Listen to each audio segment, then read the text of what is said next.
a hablar del síndrome de Klinefelter. En este caso, es un aumento del número de los cromosomas sexuales. El síndrome de Klinefelter, el más frecuente, es el que tiene un cariotipo donde contabilizamos 47 cromosomas. Y los cromosomas sexuales son XXY. Pero podemos encontrar variaciones donde puede haber 48 cromosomas, 3 cromosomas X y un Y, o 49 cromosomas, 4 cromosomas X y un Y. Vamos a decir que a mayor número de cromosomas X va a haber mayor retraso mental en estos individuos. Entonces tenemos ahí el clásico XXY, el que tiene 48 con 3X y un Y, y las características son, ¿no? Son individuos de talla elevada, por encima de 1,80 m, con brazos y piernas largas, presentan los testículos y el pene pequeños, su fertilidad consecuentemente está disminuido, presentan además ginecomastia, el perfil del vello pubiano es femenino, la voz que presentan es aguda, y también hay disminución del vello facial y corporal en general. Tenemos ahí un con brazos y piernas largas, con ginecomastia, con genitales de niño, y el perfil triangular, en este caso del vello pubiano, parecido a la mujer. Y hablamos ahora de las mutaciones con alteraciones en el orden de las secuencias de ADN. Vamos a ver que si se produce la ruptura de un cromosoma, entonces este material que se rompe se puede perder o se puede recuperar, se puede reordenar o insertarse en otro cromosoma. Entonces hablamos de la translocación recíproca. En este caso es la transposición de parte de un cromosoma a otro no homólogo. Recordamos que los cromosomas homólogos son los idénticos, o sea, los cromosomas del par, ¿no? En cambio, los cromosomas de otro par no se parecen al siguiente, entonces esos son los cromosomas no homólogos. En este caso, no va a haber ni pérdida ni ganancia de materia genética porque simplemente hay una transposición del material. El problema va a resultar cuando se viene a cabo la segregación, en donde dos juegos de material procedente de un cromosoma se pueden insertar en un mismo gameta. Ya hablamos entonces de una trisomía. Tenemos ahí dos cromosomas no homólogos, porque no son idénticos, entonces la ruptura se hace a este nivel y simplemente van a intercambiar el material genético, ¿no? Ahí, perdón, no hay pérdida ni ganancia del material genético, simplemente hay intercambio de este material. Hablamos de la translocación robertsoniana. En este caso vamos a tener que se van a producir dos cromosomas que tienen el cromosoma satélite, un brazo satélite, y entonces se van a formar dos cromosomas, uno grande y otro corto, y generalmente el cromosoma corto se va a perder. Los individuos afectados entonces van a tener solamente 45 cromosomas en su cariotipo. Tenemos ahí entonces dos cromosomas con brazos satélites, se produce la ruptura a este nivel y vamos a tener la formación de un cromosoma grande y un cromosoma pequeño. Y este cromosoma pequeño es el que se va a perder. Entonces tenemos pérdida de material genético en este caso. Hablamos del cromosoma en anillo. En este caso vamos a ver que los extremos, los telómeros del cromosoma, se van a acercar y se van a juntar formando un círculo. Y las puntas de estos telómeros se van a perder. Tenemos entonces pérdida de material genético, tenemos el cromosoma, sus telómeros van a tratar de juntarse, se entrecruzan y las puntas se van a perder formándose un cromosoma en círculo. Hablamos de las inversiones y entonces estas se producen cuando el cromosoma se rompe por dos sitios y los fragmentos van a girar más o menos 180 grados y van a volver a integrarse en el mismo cromosoma. Entonces hablamos de las inversiones pericéntricas cuando está implicado el centrómero y paracéntricas cuando no está implicado el centrómero. Tenemos ahí una inversión paracéntrica, entonces la ruptura se produce a este nivel Entonces simplemente va a haber un reordenamiento del material genético. No hay pérdida ni ganancia, simplemente reordenamiento del material genético. En este caso, la inversión pericéntrica, va a haber una ruptura a este nivel y entonces se va a perder, mejor dicho, va a haber un reordenamiento del material. Centrómero, por eso decimos una inversión pericéntrica. Cuando hablamos de la deleción, en este caso, va a haber pérdida de material genético, que puede ser parte de un brazo de un cromosoma, un solo gen, o de repente un pequeño número de bases. El síndrome más frecuente es el síndrome de Cri-du-Chat o síndrome del magullido de gato, donde hay pérdida de parte del cromosoma 5. En este caso vamos a tener un individuo con la cabeza pequeña, microcefalia, va a tener hipotonía muscular y un marcado retraso mental. Y cuando llora este niño, emite un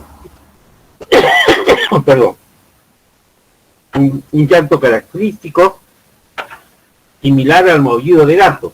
Y esto porque tiene una alteración en la parte posterior de las cuerdas bucales. Tenemos entonces la deleción, se produce la ruptura de este nivel y ese fragmento también se va a perder. Cuando hablamos de los efectos monogénicos y de la enfermedad, muchas enfermedades importantes se deben a la anomalía de un solo gen o de repente de un grupo de genes que están relacionados, ¿no? Siendo normal el número de cromosomas. Entonces, esto puede expresarse, de acuerdo a las leyes de Mendel, en trastornos dominantes o recesivos y depende pues, también de factores ambientales para que se produzcan estas alteraciones. Entonces, hablamos que según el gen anormal se localice en uno de los 22 pares de autosomas, hablamos de una enfermedad autosómica. Y si se localiza en los cromosomas sexuales, hablamos de una enfermedad ligada al sexo. Según que la enfermedad se produzca, cuando el gen anormal está presente en los dos miembros del par de cromosomas, hablamos de una enfermedad homocigótica, o cuando solamente está presente en un miembro del par, hablamos de una enfermedad heterocigosa. Entonces tenemos que la herencia autosómica dominante, ya lo han visto ustedes en genética, se expresa con mayor frecuencia en los heterocigotos, y la herencia autosómica recesiva se expresa en los homocigotos. Vamos a recordar que la herencia recesiva ligada al sexo, prácticamente todas las anomalías se van a expresar en el cromosoma X, de tal manera que es más frecuente en los varones, porque en el sexo femenino, al tener dos cromosomas X, hay una anomalía en uno de ellos, el otro va a tapar esta anomalía. Y que la herencia dominante ligada al sexo es muy rara. Hablamos también que hay un tipo de herencia, recuerden ustedes, la herencia mitocondrial, que sigue la línea materna. ¿Por qué? Porque todas las mitocondrias nuestras las heredamos del óvulo femenino. Y cuando hablamos de la herencia multifactorial, vamos a describir enfermedades que tienen una interacción entre factores genéticos y ambientales.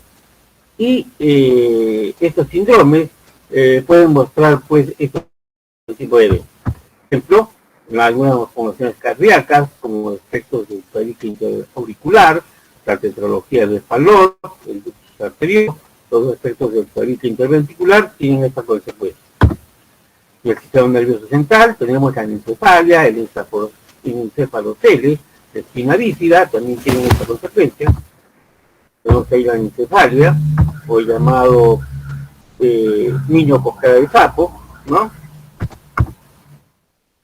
Las alteraciones geniturinarias como la hiposfagia, la atenesia renal, la distenesia renal, y otras frecuentes como el labio leporino y paladar hendido, la dislocación congénita de cadera, el pie ambos también tienen estas alteraciones.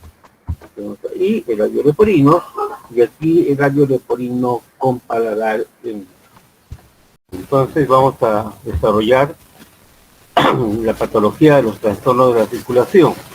En esta clase vamos a hablar acerca de las alteraciones del balance hidroelectrolítico, que es el edema, la hemorragia, la trombosis, la embolia.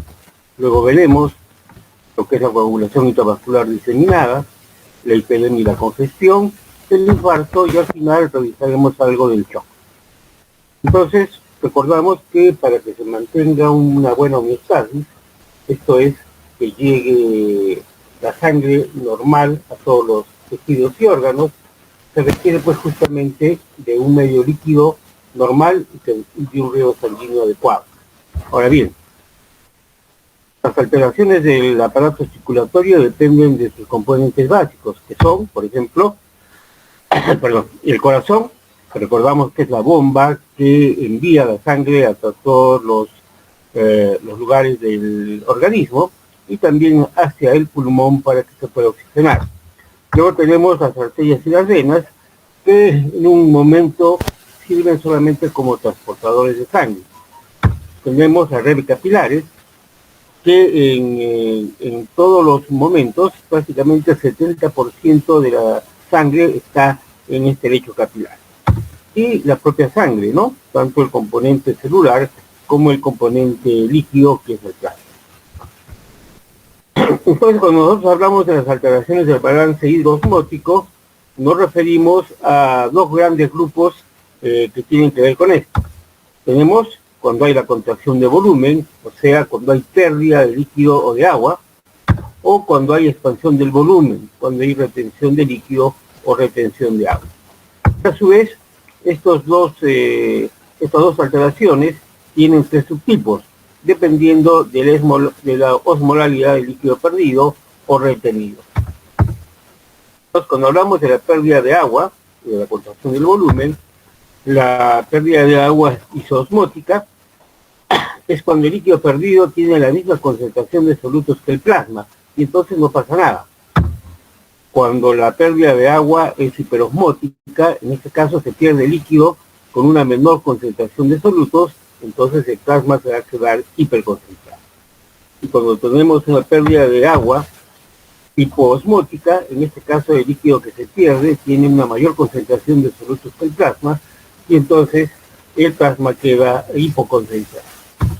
Y cuando hablamos de la expansión del volumen, la retención de líquidos o de agua, la isoosmótica es cuando el líquido retenido tiene la misma concentración de solutos que el plasma y no ocurre ningún desbalance. La hiperosmótica, cuando el líquido retenido tiene mayor concentración de solutos que el plasma, y entonces este va a quedar hiperconcentrado. Y la retención de agua de tipo hipoosmótica, entonces el líquido retenido tiene menor concentración de solutos que el plasma, y tras la retención el plasma va a quedar pues hipoconcentrado. Ahora hablamos del edema, y recordamos que el edema es el depósito de un exceso de líquido en los tejidos. Recordamos que en los capilares este líquido puede salir hacia el espacio intersticial, y cuando sobrepasa el 10% de lo normal, ya vamos a ver que el edema va a ser el 10. Entonces, las circunstancias en las cuales se puede producir el edema son cuando la presión hidrostática en los vasos está aumentada. Por ejemplo, cuando hay una hipertensión arterial, cuando hay una arteriosclerosis, las venas o las arterias se hacen más duras, y entonces hay mayor presión hidrostática. O cuando disminuye la presión oncótica del plasma. Recordamos que el plasma, la sangre, está constituida principalmente por proteínas. Y cuando disminuyen estas proteínas, por ejemplo, cuando hay una desnutrición, entonces la presión oncótica disminuye, consecuentemente va a salir mayor cantidad de líquidos desde el espacio intravascular al espacio intersticial y se va a producir el edema. Luego tenemos, en el caso de alteración de la permeabilidad vascular, que hemos revisado, ¿no? Por ejemplo, en los casos de la reacción inflamatoria o en las reacciones de hipersensibilidad. Y también cuando hay una obstrucción del flujo linfático. Entonces, cuando se obstruyen los vasos linfáticos, también va a haber retención de líquidos y vamos a ver eso. Existen circunstancias en las cuales no se puede determinar cuál es el mecanismo del edema. Recordamos entonces que todo aquello que no tiene una explicación fisiológica o fisiopatológica se denomina idiopático. Entonces hablamos